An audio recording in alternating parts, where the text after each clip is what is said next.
Convocation of Harvard Divinity School, Harvard University, at the opening of the 207th year, September 1st, 2022.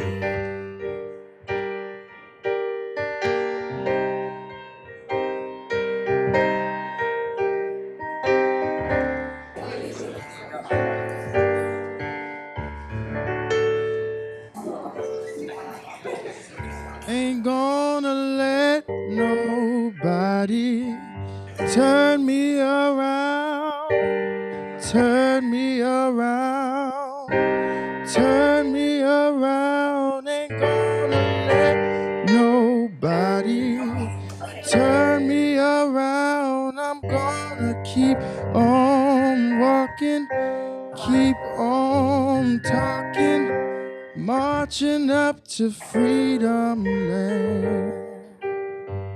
Ain't gonna let segregation turn me around, turn me around, turn me around. Ain't gonna let segregation turn me around. I'm gonna keep on walking, keep on talking, marching up to freedom land. Ain't gonna let discrimination turn me around, turn me around, turn me around. Ain't gonna let discrimination turn me around. I'm gonna keep on walking, keep on talking, marching up to freedom land. Ain't gonna let incarceration turn me around, turn me around, turn me around. Ain't gonna let incarceration turn me around. I'm gonna keep on walking, keep on talking, marching up to freedom land. Ain't gonna let politicians turn me around, turn me around, turn me around. Ain't gonna let politicians turn me around. I'm gonna keep on walking, keep on talking, marching up to freedom land. Ain't gonna let injustice turn me around, turn me around, turn me around. Ain't gonna let injustice turn me around. I'm gonna keep on walking, keep on talking, marching up to freedom land. Ain't gonna let nobody turn me around, turn me around, turn me around. Ain't gonna let nobody turn me around. I'm gonna keep on walking, keep on talking, marching up to freedom land.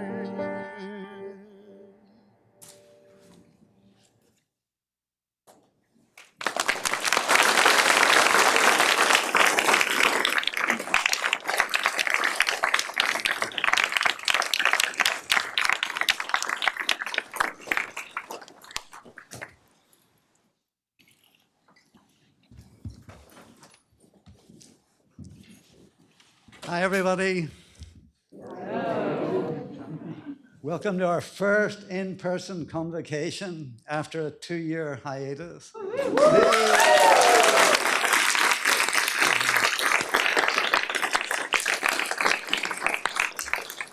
And our first in this beautiful room as well. So thanks for coming.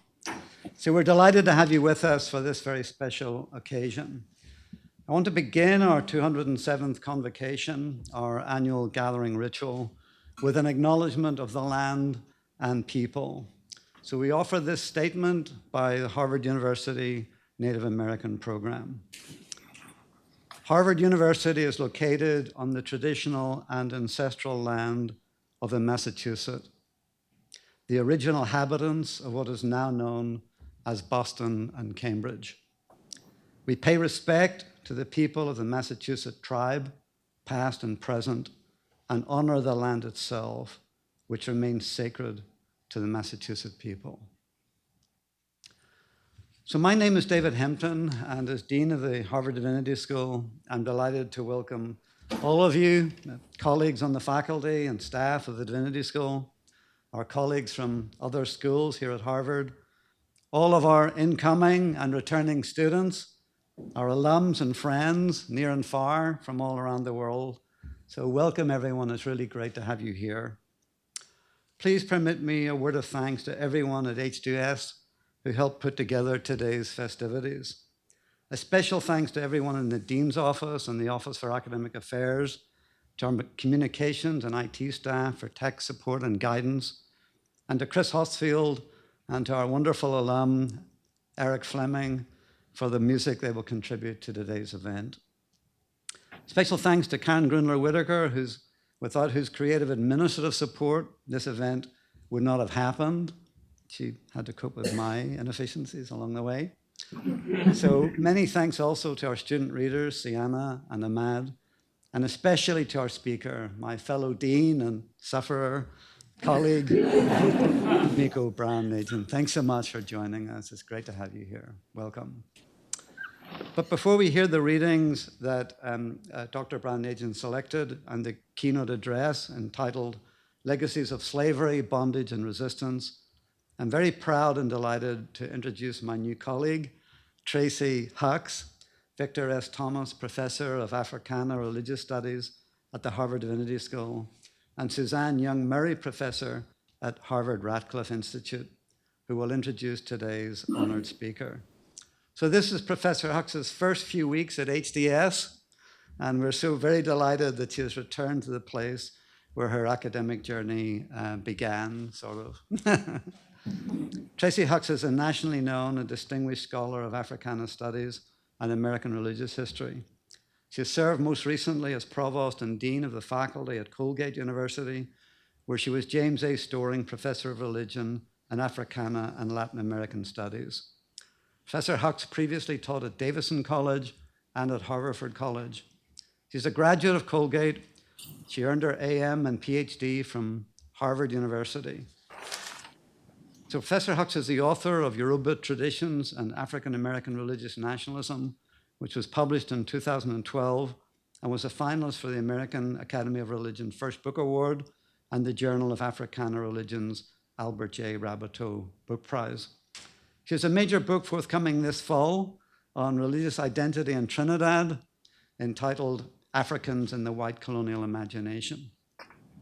So I can't think of anyone more suited to introduce today's convocation speaker than Tracy. So Tracy, a very warm welcome to HDS. We're so glad to have you. Please come now, if you will, and introduce our distinguished speaker. So thank you everyone for joining us.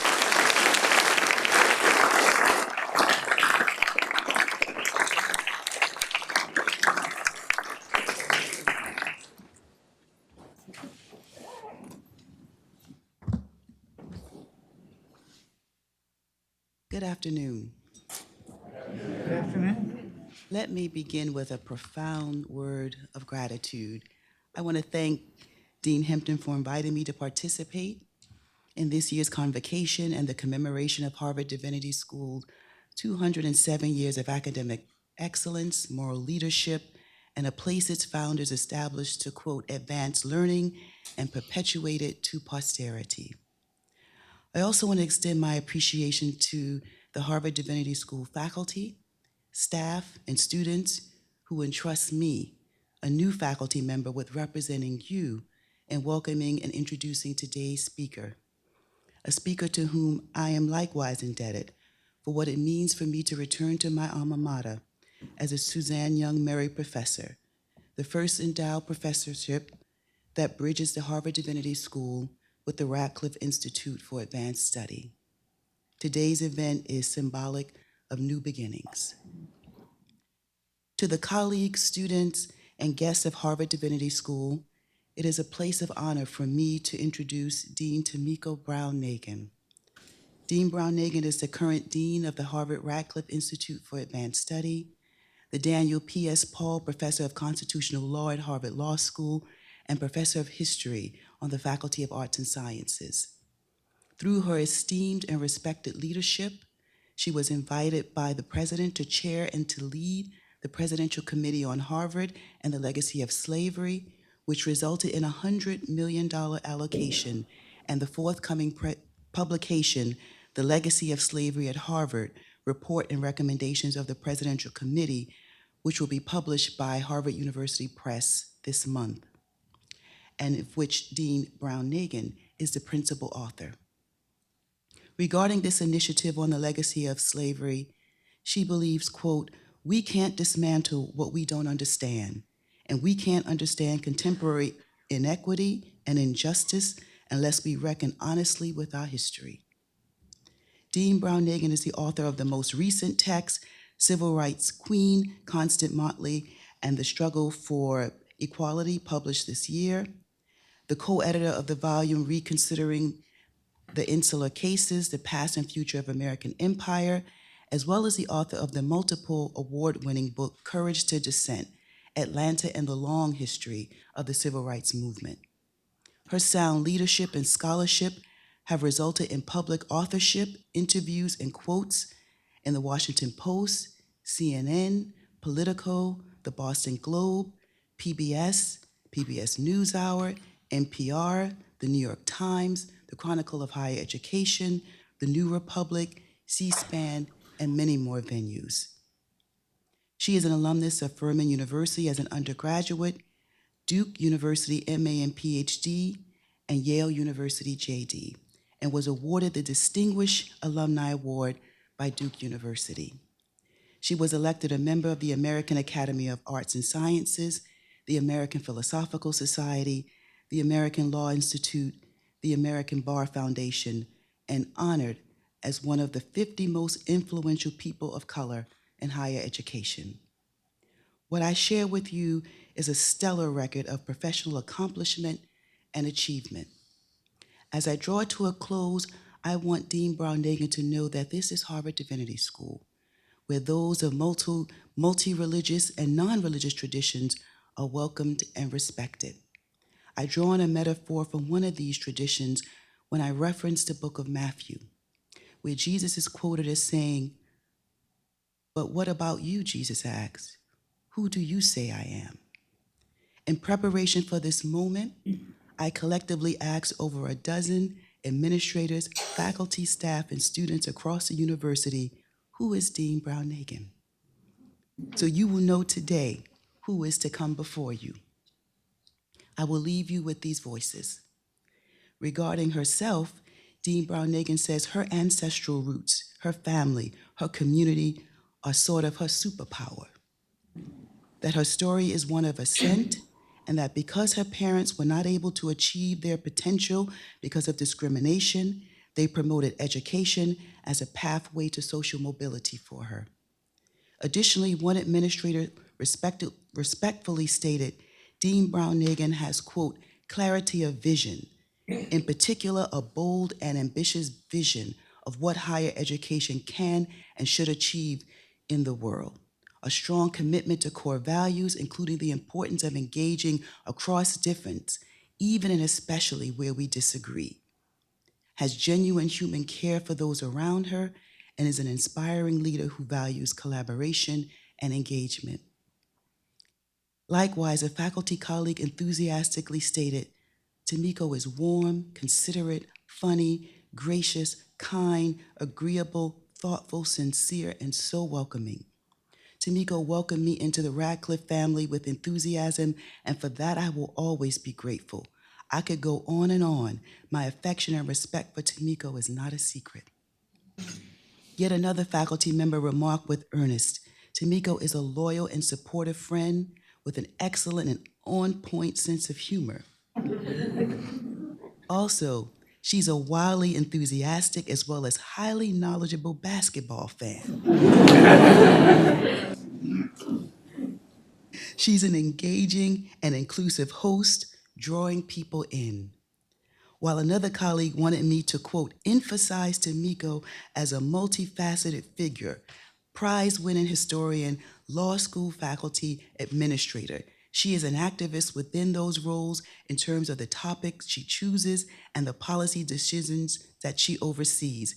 She has established priorities at Radcliffe that support social justice. Similarly, one student fondly stated, I met Dean Brown-Nagin in 2020 when I was a member of the Student Advisory Board at the Radcliffe Institute. I remember that she was really kind to answer the questions of all students and amazingly generous in showing interest and support for our requests and remarks. I remember noticing her utter devotion to Radcliffe's mission and how she graciously shared some of her visions for the future. Furthermore, one colleague expressed, I'd say that Dean Brown-Nagin is a bold and imaginative leader. She has really dynamized so much of our work at Radcliffe with her vision of what the Institute can be. She is sharp, reserved with a professional demeanor, yet surprises one with her wit and frankness at times. And finally, a colleague offered their profound respect of the Dean in a litany of words: precise, interested, curious, kind, inclusive, collaborative. Within the African religious traditions that I teach and study, one's name speaks to one's birth and one's destiny. Tomiko means rich woman in Japanese. So to the Harvard Divinity School community, I am honored to present to you Dean Tomiko, rich woman, Brown-Nagin. Thank you.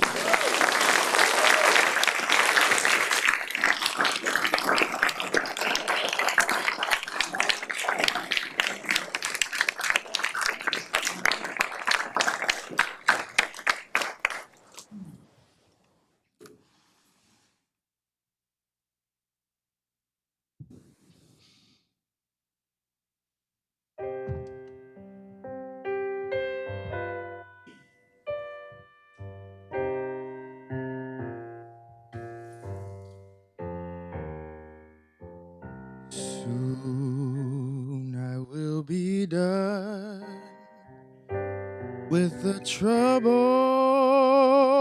of this world. The troubles of this world. The troubles of this world.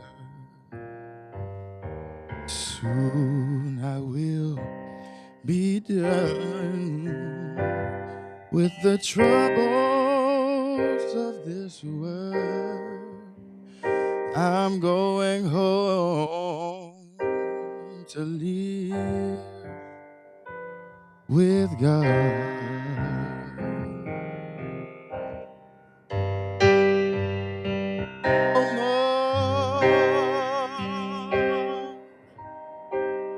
No more weeping, weeping, weeping and wailing.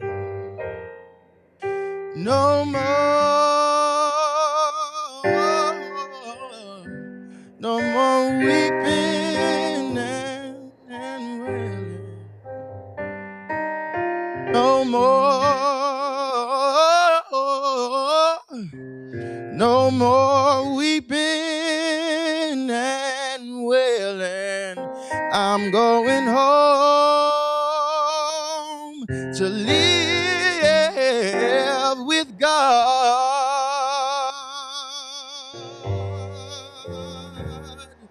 Soon I will be done with the troubles of this world. The troubles of this world. Oh, the troubles of this world. Soon I will be done with the troubles of this world. I'm going home to live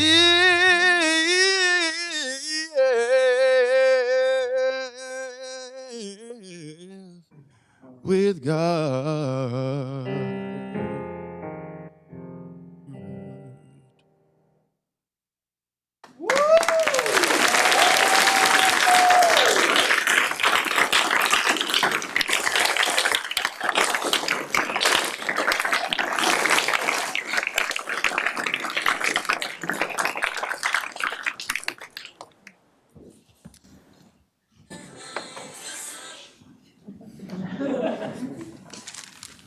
This is a selection from Martin Luther King's I've Been to the Mountaintop speech.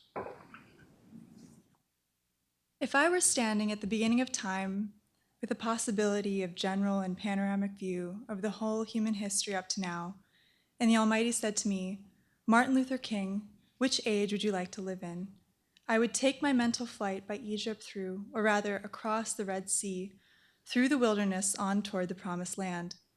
And in spite of its magnificence, I wouldn't stop there. I would move on by Greece and take my mind to Mount Olympus, and I would see Plato, Aristotle, Socrates, Euripides, and Aristophanes assembled around the Parthenon as they discussed the great and eternal issues of reality. But I wouldn't stop there. I would go on, even to the great heyday of the Roman Empire, and I would see developments around there through various emperors and leaders. But I wouldn't stop there. I would even come up to the day of the Renaissance and get a quick picture of all that the Renaissance did for the cultural and aesthetic life of man. But I wouldn't stop there. I would even go by way that the man for whom I'm named has his habitat, and I would watch Martin Luther as he tacked his 95 Theses on the door at the church in Wittenberg. But I wouldn't stop there. I would come on up even to 1863 and watch a vacillating president by the name of Abraham Lincoln finally come to the conclusion that he had to sign the Emancipation Proclamation. But I wouldn't stop there. I would even come up to the early 30s and see a man grappling with the problems of the bankruptcy of his nation and come with an eloquent cry that we have nothing to fear but fear itself. But I wouldn't stop there. Strangely enough, I would turn to the Almighty and say, if you allow me to live just a few years in the second half of the 20th century, I will be happy. Now that's a strange statement to make because the world is all messed up. The nation is sick, trouble is in the land, confusion all around. It's a strange statement. But I know somehow that only when it is dark enough can you see the stars. And I see God working in this period of the 20th century in a way that men, in some strange way, are responding. Something is happening in our world. The masses of people are rising up, and wherever they are assembled today, whether they're in Johannesburg, South Africa, Nairobi, Kenya, Accra, Ghana, New York City, Atlanta, Georgia, Jackson, Mississippi, or Memphis, Tennessee, the cry is always the same. We want to be free.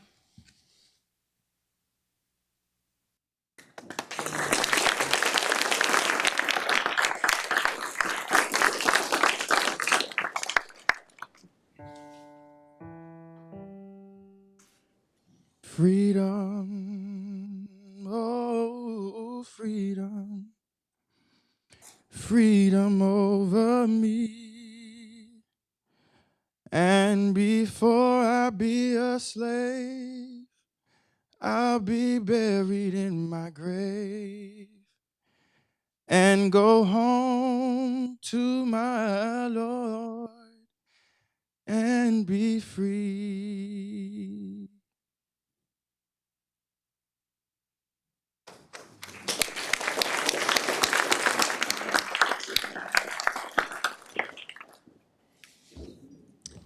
I've been to the mountaintop. Selections from the Reverend Dr. Martin Luther King Jr. Now we're going to march again. We've got to march again. I remember in Birmingham, Alabama, when we were in that majestic struggle, there we would move out of the 16th Street Baptist Church day after day. By the hundreds, we would move out and Bull Connor would just tell them to send the dogs forth, and they did come. But we just went before the dogs singing, ain't gonna let nobody turn me round. Bull Connor next would say, turn the fire hoses on. And as I said to you the other night, Bull Connor didn't know history. He knew a kind of physics that somehow didn't relate to the trans physics that we knew about. And that was the fact that there was a certain kind of fire that no water could put out. And we went before the fire hoses. We had known water. That couldn't stop us. We just went on before the dogs, and we would look at them, and we'd go on before the water hoses, and we would look at it, and we would just go on singing. Over my head, I see freedom in the air. And then we would be thrown in the paddy wagons, and sometimes we were stacked in there like sardines in a can, and they would throw us in, and old Bull would say, take them off, and they did. We would just go in the paddy wagon singing, we shall overcome. And every now and then we'd get in the jail, and we'd see the jailers looking through the windows, being moved by our prayers and being moved by our words and our songs. And there was a power there which Bull Connor couldn't adjust to. And so we'd end up transforming Bull into a steer, and we won our struggle in Birmingham. All we say to America is, be true to what you said on paper.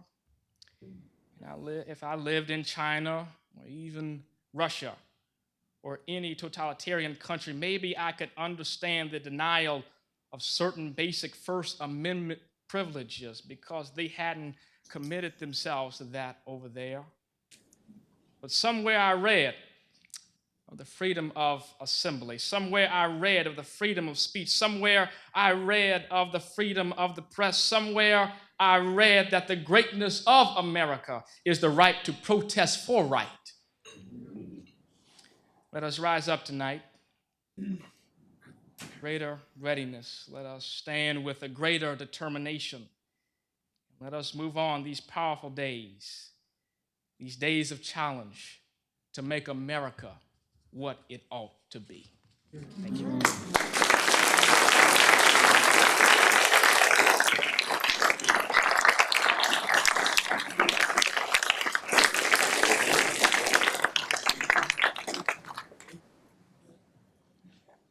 No more weeping, weeping over me. And before I be a slave, I'll be buried in my grave and go home to my Lord and be free. Freedom, oh freedom, freedom over me. And before I be a slave, I'll be buried in my grave and go home to my Lord and be free.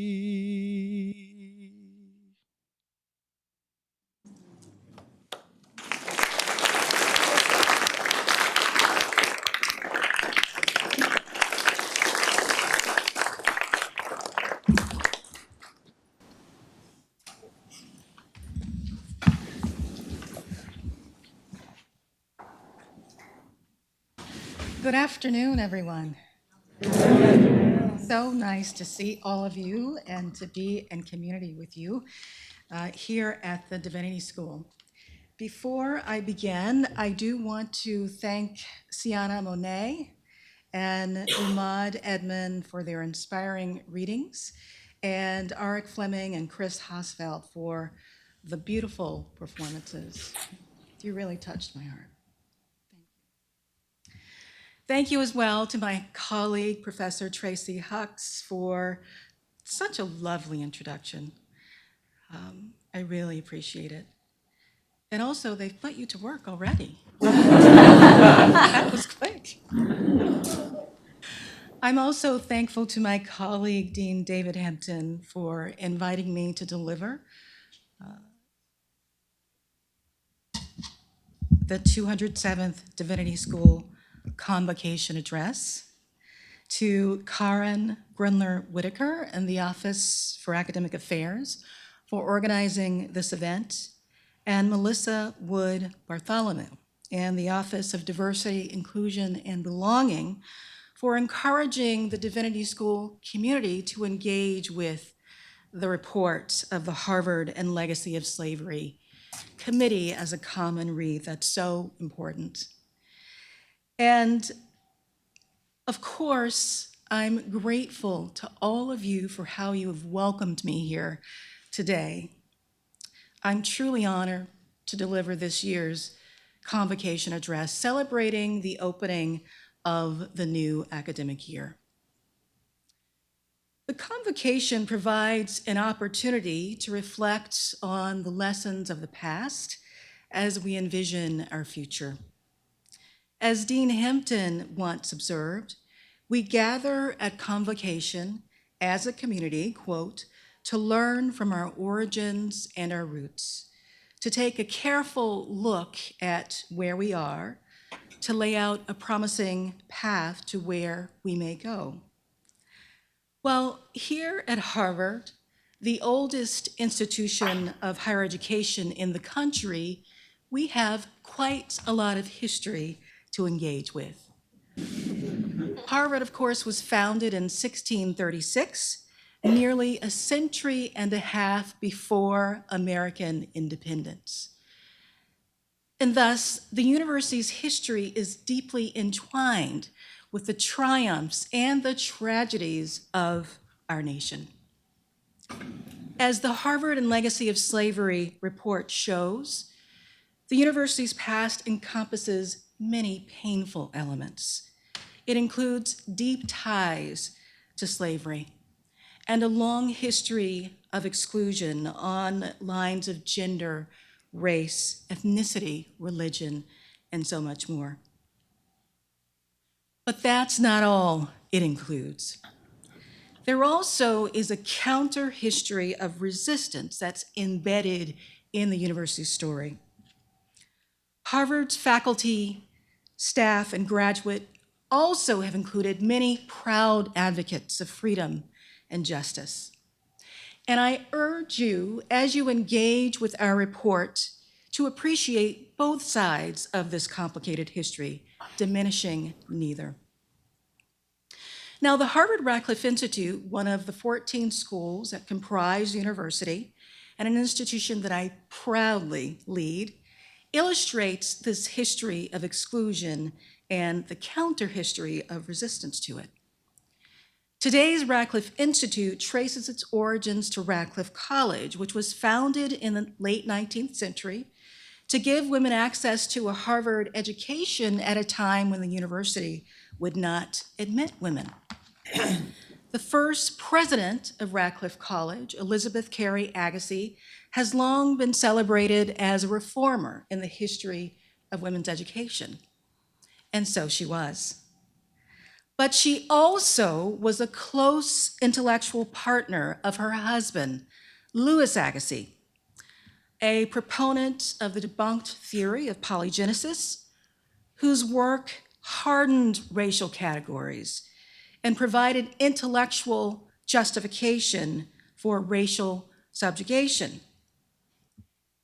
I want you to know that as the Dean of Radcliffe, this history does not defeat me. It empowers me. It reinforces the Institute's founding commitment to scientific inquiry, to supporting scientists, among others, who advocate at the frontiers of knowledge for all of us. And yet I do recognize that this history can be very hard for some to hear, and it can cause some to ask the question, why dwell on Harvard's past? I have two answers for you. First, we seek to recover the past because we are an institution that values the search for truth through our scholarship and our teaching. It is not enough to focus our scholarly lens on those beyond the gates. We must look at ourselves. And we must do so even if what we learn is unsettling to our professional or our personal identities. In recent years, Harvard has begun to do just that through engaging its ties to slavery and its legacies. And I want you to know this has been a team effort, a team effort. It involved faculty members drawn from across the university, graduate students, postdocs, archivists at the Harvard Libraries and at the Schlesinger Library at Radcliffe, Radcliffe staff members, many of them, all endeavoring to tell the truth about the university. And I want to recognize Emily Farnsworth, who was one of our student researchers and a graduate student here at the Divinity School. Thank you, Emily. Ultimately, I think the sort of scholarly reckoning that we've undertaken through the Legacy of Slavery report can be liberating. It can be empowering, and it can renew our commitment to our mission. And that mission, as I understand it, is to help make the world better through Harvard as we teach our students, serve our communities, and create knowledge that spans the sciences, social sciences, arts, humanities, and the professions. Which brings me to my second answer to the question of why engage the past.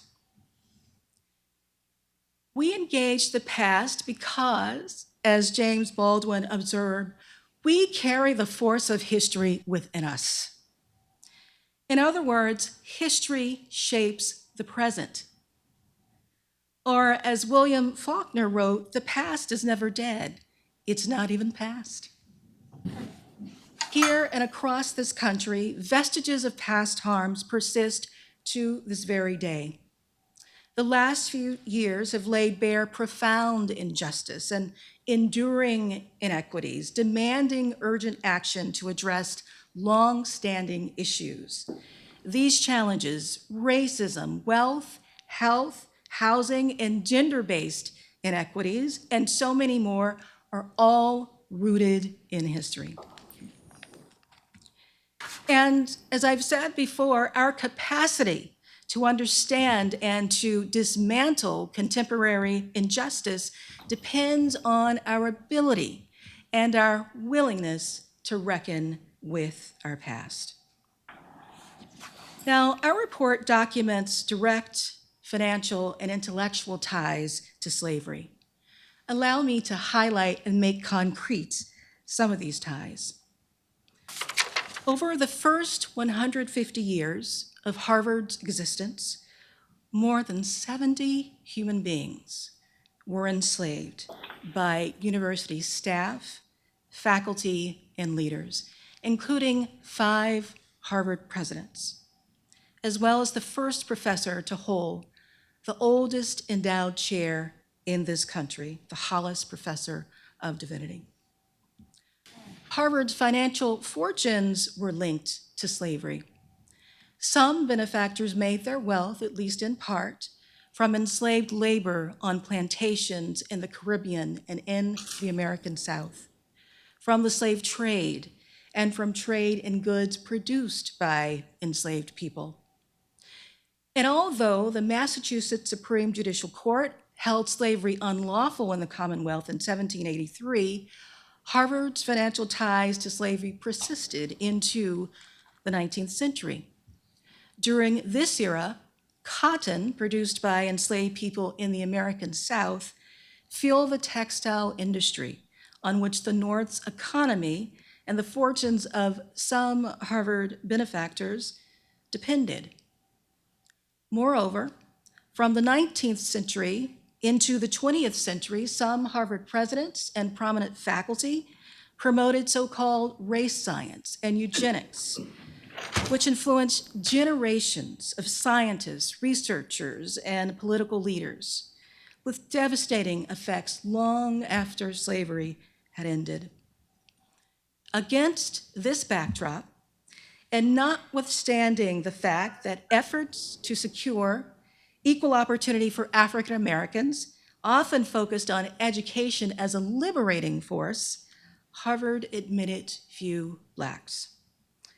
From 1890 to 1940, only about 160 African Americans attended Harvard College. That's an average of about 30 per decade. And the enrollment of students of color would not significantly increase until the 1960s under the pressure of the legal and the social changes wrought by the American Civil Rights Movement. Now, these are profoundly difficult aspects of our history, and we have to continue to grapple with them in the years and the decades to come. As part of this work, the university has committed unprecedented resources, preserved in an endowment, to support reparative action that is visible, lasting, grounded in a sustained process of engagement, and linked to the nature of the damage done. I'm so pleased that the university, under the leadership of President Bacow and with the full support of the Harvard Corporation, has endorsed this work.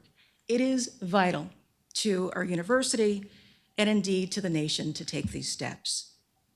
It also is critically important for many individuals, especially those who are descended from people enslaved here at Harvard by Harvard leaders, faculty, and staff.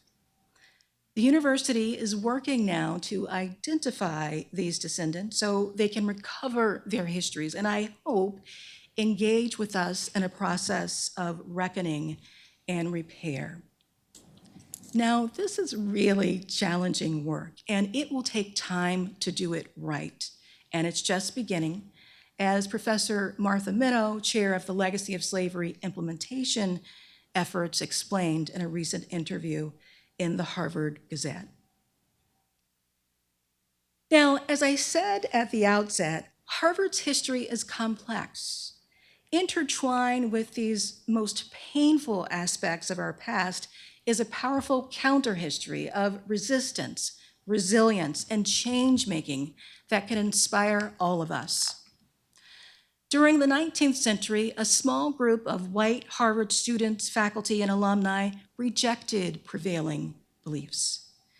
And they advocated for abolition of slavery and for racial reform. And in the wake of the Civil War and into the 20th century, Black students resisted marginalization and discrimination that they faced on and off campus. Many of them went on to shape this nation through their intellect and their activism. And these Harvard students, staff, and faculty are part of our legacy too.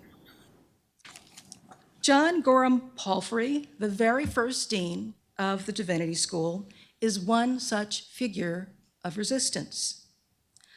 Palfrey's anti-slavery activism occurred within the context of a growing abolitionist movement in the Northeast during the 19th century.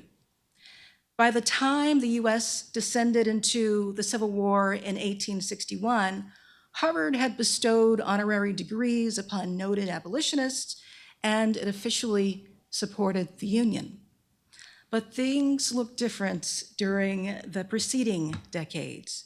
Before Harvard took an official stance on the debate that was roiling the nation and this campus, and this is where your first dean fits into the picture, during this tumultuous antebellum period. Now, before Palfrey became professor of biblical literature and dean of the Divinity School in 1830, he had been a minister of a multiracial congregation at Battle Street Church for more than 10 years. Over time, Palfrey became a vocal abolitionist, and his stand against slavery complicated, shall we say, his relationship to the university. Let me offer some examples. In 1838, Divinity School students planned an abolitionist public debate. But Harvard's then president, Josiah Quincy, feared that the event would be disruptive and pleaded with Dean Palfrey to postpone it. He declined, and the debate went forward. It's important to appreciate that for Palfrey, slavery was no mere abstraction. His father was a Louisiana slaveholder who died in 1843, leaving behind a considerable estate. Palfrey received the bulk of his inheritance in enslaved people, and he freed them, at least those who could be legally manumitted under Louisiana law.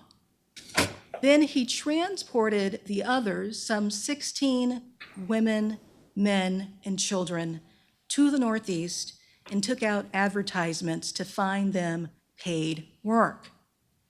And by 1848, Palfrey had joined the abolitionist Free Soil Party, and members of the Harvard community again worried that the former dean's politics would damage the university's national reputation.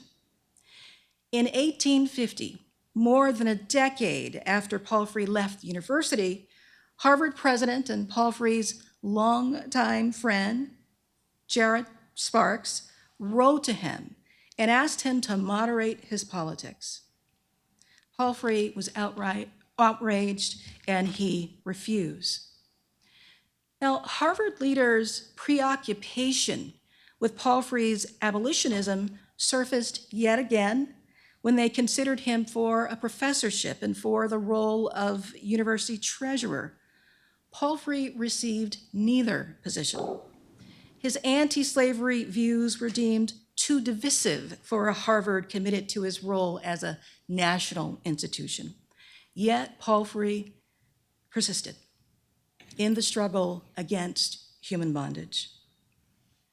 I hope that the Divinity School community will take pride in the moral courage of your first dean, who stood up for human rights. Or, as I said many times during the researching and writing of the report, thank God for John Palfrey.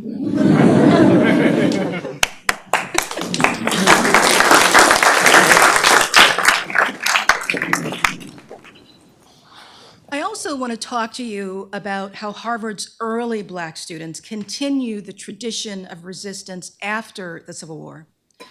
These pathbreakers experienced discrimination on and off campus, and yet they went on to make vital contributions that reshaped the social and legal landscape of our country.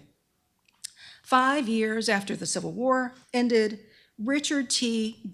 Greener became the first Black graduate of Harvard College. Greener graduated with honors, and he went on to become the first Black professor at the University of South Carolina and dean of the Howard University School of Law. W.B. Du Bois, the first African American to earn a PhD at Harvard, became a towering intellectual figure in the struggle for equality. His work sought to upend prevailing scholarship about slavery and Reconstruction.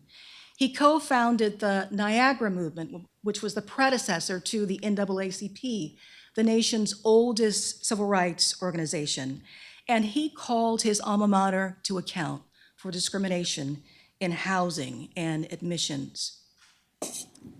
Charles Hamilton Houston arrived at Harvard Law School in 1919. He was a veteran of World War II. He was outraged by the violence that Black soldiers endured when they returned stateside, and he was determined to use his law degree to fight for equal rights for African Americans, and he did it. Over the course of his career, Houston won major civil rights cases, and he laid the foundation for Brown versus Board of Education, earning the moniker the man who killed Jim Crow. And across the common at Radcliffe, Eva Beatrice Dykes became the first African-American woman to complete the requirements for a doctorate in 1921 in the United States. Dykes was a distinguished professor of English at historically Black colleges who recovered and elevated the work of Black artists and writers, highlighting their achievements and underscoring the harms of racism and demanding racial reform. These figures of resistance and many others helped remake this country into a more perfect union and made this university better. They leave behind proud legacies of leadership and civic engagement, and these are examples that I hope will inspire you. They do me. In fact, as a scholar of constitutional law and inequality, and as an historian of the civil rights movement, I take great joy in excavating these examples of Harvard affiliates who were resilient in the face of challenges and who gave back to their communities and to the nation. They illustrate my core belief that institutions and people can change, that the moral arc of the universe can be bent towards justice. And over time, this university has changed, evolving in important ways into the Harvard that we know today. Our Harvard is a champion of diversity in the federal courts, and that's important work. The university first advocated for and defended race-conscious admissions policies at the Supreme Court in the University of California versus Bakke case, the case that set the terms of the debate over race-conscious admissions policies. It did so under the leadership of President Derek Bok. Building on the work of Harvard Law School Dean Erwin Griswold, the university argued in an amicus brief, and I'm quoting, that the inclusion of qualified minority group members in a student body was necessary for important educational objectives. It repudiated the long period during which Harvard and other predominantly white universities did little to recruit African Americans to campus.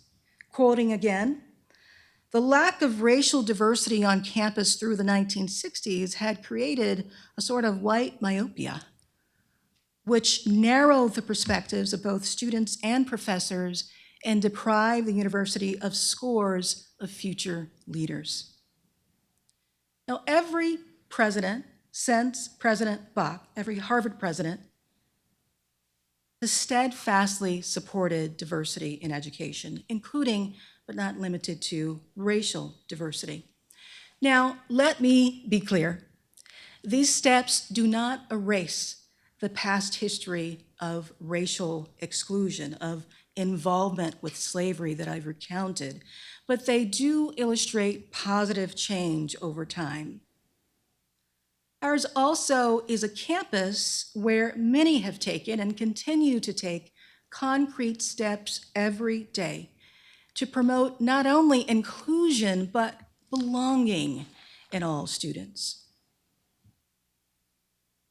And I think there's beauty in bringing to our campus people from all walks of life. People of many faiths and ideologies. People from this country and abroad. People from homes with many resources and with few.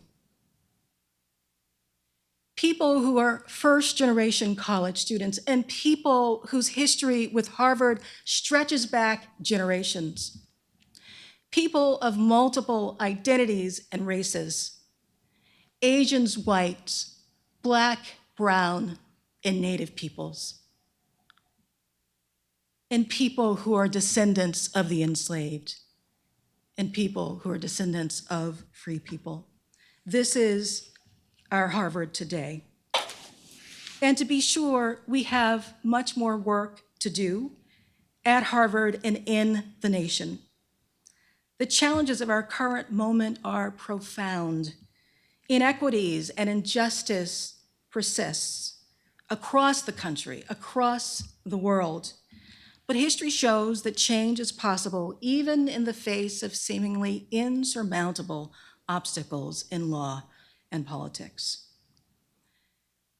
Now, I want to close with the final point. I shared these examples of resistance with the full expectation and the hope that some of you will follow in the footsteps of your predecessors who struggled for equality. As you do, I hope you will appreciate that this work requires robust dialogue and engagement across identities, ideologies, backgrounds, and approaches, even when speaking and working across divides is hard. In fact, the ability to engage in healthy, even heated debate, persuading the persuadable, is much of the work. And this is true whether one is engaging on campus or off. Both the norms of a university and the legal architecture of this country support that work. As we heard moments ago, Dr. King famously implored America to be true to what it said on paper. And that paper is the Constitution of the United States of America. As King continued, somewhere I read of the freedom of assembly. Somewhere I read of the freedom of speech. Somewhere I read of the freedom of the press. Somewhere I read that the greatness of America is the right to protest for right. These are some of his most powerful words. He's calling that bundle of First Amendment rights critical to the success of the civil rights movement, and they were. These rights empowered him and fellow activists during the nonviolent demonstrations in Birmingham and Selma that provoked violent white resistance, and in turn paved the way for the Civil Rights Act and the Voting Rights Act. And these are the anti-discrimination laws that help begin the process of making real American democracy, of making real the ideals of equal citizenship rights and equal opportunity. And they were born of dissent and civic engagement. Therein lies a lesson for us. If our community on and off campus is to thrive, if our democracy is to flourish in the 21st century, we must engage with one another, even when we disagree. We must address social problems through genuine exchange, reasoned debate, strategic, thoughtful advocacy, and with respect for all persons. These are the tools that we have as we strive to reach our highest ideals. And to be clear, that struggle is a long-term proposition. And so I urge you, as the new academic year begins, to work to shape a better future for Harvard and for the world. Daunting though it may be, that is the task before us. Thank you.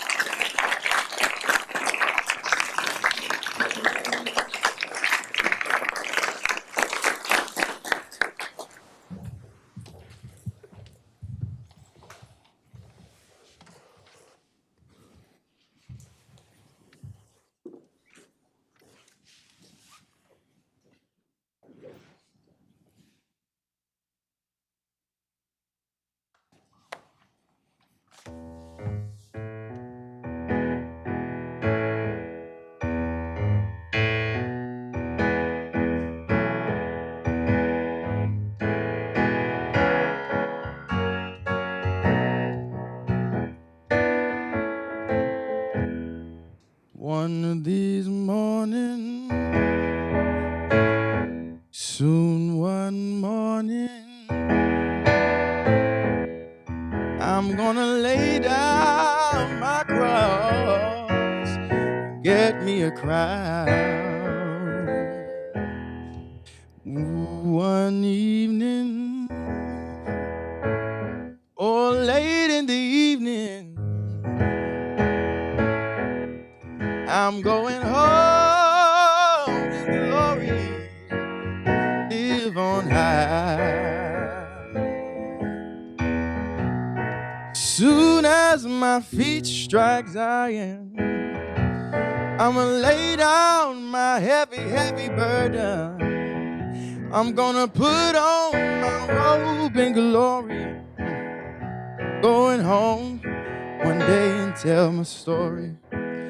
I've been coming over hills and mountains. I'm gonna drink from the Christian fountain. You know, all of God's sons and daughters that morning will drink that old healing water. And we're gonna live on forever. We're gonna live on forever. We're gonna live on in glory, yes, after a while. Oh, I'm gonna be singing, yeah. And I'll be marching somewhere around the altar. Yes, I'm gonna sing somewhere around the altar and never get tired. Oh, I'm gonna move on up a little higher. I'm gonna meet with old man Daniel. I'm gonna move on up a little higher. I'm gonna meet the Hebrew children. I'm gonna move on up a little higher. I'm gonna meet with Paul and Samuel. I'm gonna move on up a little higher. I'm gonna meet my friends and kindred. I'm gonna move up a little higher. I'm gonna meet my loving mother. I'm gonna move on up a little higher. I'm gonna meet the lily of the valley. I'm gonna feast with the rose of Sharon, and it will be always howdy, howdy. It will be always, always howdy, howdy. It will be always, yes, howdy, howdy, and never goodbye. Oh, will you be there early one morning? Will you be there somewhere on the altar? Will you be there? Oh, when the angels shall, yes, call the roll. God knows I've been waiting, yeah, I'll be waiting. Yes, I'll be watching somewhere around the altar. Yes, I'll be waiting, oh, for the beautiful, yes, golden gates. Oh, soon as my feet strike Zion, I'm gonna lay down my heavy burden. Now y'all can clap with me. I'm gonna put on my robe of glory, going home one day to tell my story. I've been climbing over hills and mountains, gonna drink from the Christian fountain. You know, all of God's sons and daughters that morning will drink that old healing water, and we're gonna live on forever. Meeting me there somewhere on the altar. Meeting me there, yeah,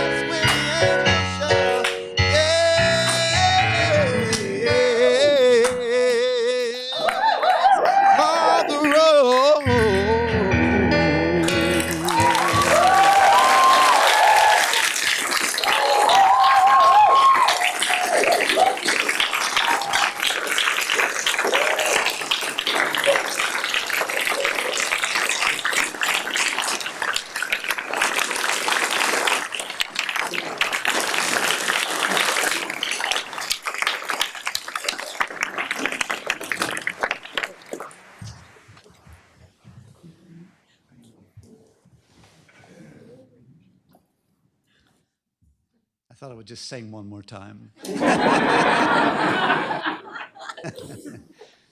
What a great convocation. So thank you, everyone.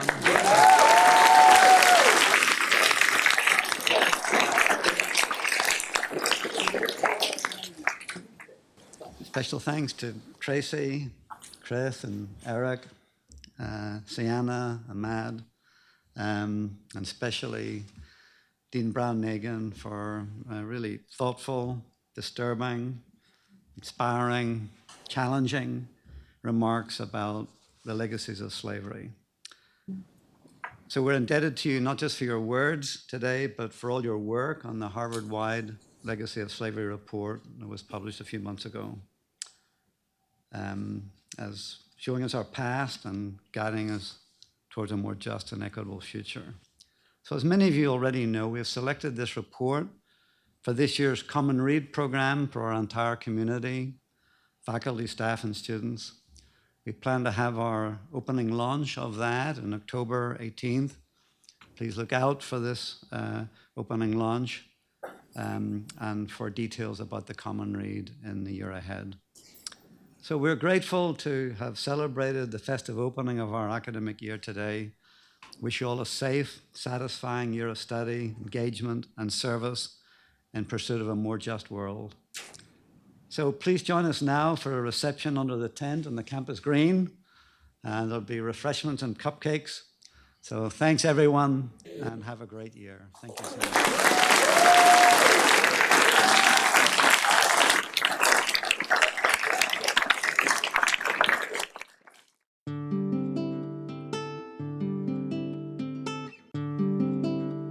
Copyright 2022, the President and Fellows of Harvard College.